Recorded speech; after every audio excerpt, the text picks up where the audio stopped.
Hello everyone, তোমরা সবাই কেমন আছো? আশা করি খুব ভালো আছো। তো দেখো, আজকে নতুন একটি রেসিপি নিয়ে চলে আসছি, সেটা হলো চিলি পনির। তো এই রেসিপিটা তোমরা খুব সহজেই বানিয়ে নিতে পারবে। আর এই পনিরের রেসিপিটা তোমরা রুটি, লুচি, নান, এমনকি স্টার্টার আইটেমেও তোমরা খেতে পারবে। তো দেখো কিভাবে বানাচ্ছি। পনির নিয়ে নিয়েছি 250 গ্রাম মতো।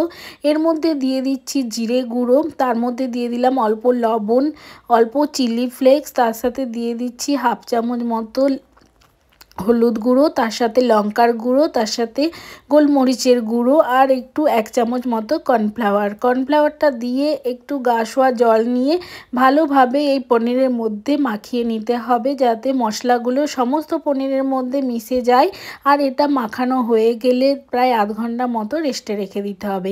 এরপর আধ ঘন্টা পর দেখো, আমি কড়াইতে সাদা তেল গরম করেছি, তার মধ্যে আমি পনিরগুলোকে এক এক করে ভেজে নিচ্ছি। একদম অল্প আঁচে ভাজতে হবে, কারণ বেশি ভাজা হয়ে গেলে পনিরটা হার্ড হয়ে যাবে। তো দেখো, এইভাবে পনিরগুলো ভেজে নিয়ে আমি তুলে নেব।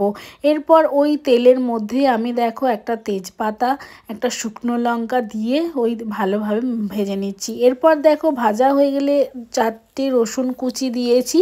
রসুন কুচিটার সাথে দিয়ে দিচ্ছি আদা কুচিটা দিয়ে ভালোভাবে এটাকে ভেজে নিচ্ছি। তারপর দেখো, অল্প একটু পেঁয়াজ কুচি দেব। পেঁয়াজ কুচিটা দেখো হালকা ভাজা হয়ে আসলে তার মধ্যে আমি দিয়ে দেব হাফ চামচ মতো হলুদ গুঁড়ো, তার সাথে লবণ আর লঙ্কা গুঁড়ো। তোমরা চাইলে এখানে কাঁচা লঙ্কাও ইউজ করতে পারো।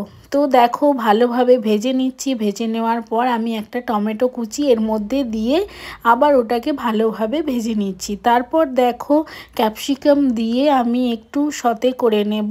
তো ক্যাপসিকামটা বেশিক্ষণ ভাজবো না, তো 2 মিনিট মতো ভাজলেই হবে। এরপর দেখো, আমি পেঁয়াজ কুচিগুলো এটা এভাবে দিয়ে দিচ্ছি, দিয়ে ওই ক্যাপসিকামের সাথে ভালোভাবে মিক্সড করে নিতে হবে।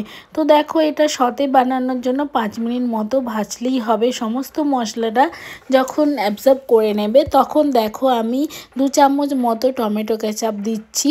তো দেখো কালারটা কত সুন্দর এসেছে। এরপর আমি দিয়ে দিচ্ছি 1 চামচ মতো সয়া সস, দিয়ে দেখো এটা ভালোভাবে মাখিয়ে নিচ্ছি। তো দেখো, মিক্সড করে নেওয়া হয়ে গেলে এর মধ্যে দিয়ে দেবো স্বাদ মতো চিনি।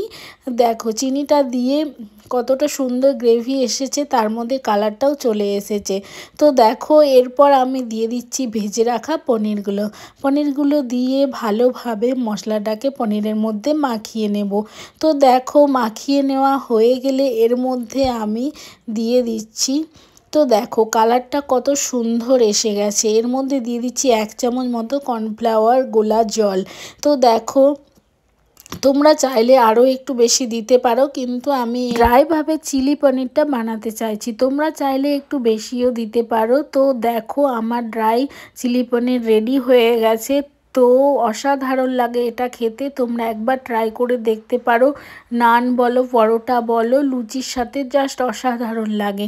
তো এই রেসিপিটা আজকে তোমাদের কেমন লাগলো অবশ্যই আমাকে জানাবে। আর যদি ভিডিওটা তোমাদের ভালো লেগে থাকে অবশ্যই কমেন্ট করে জানাবে। আর যদি ভালো লাগে অবশ্যই আমার চ্যানেলটাকে লাইক আর সাবস্ক্রাইব করে পাশে থাকবে।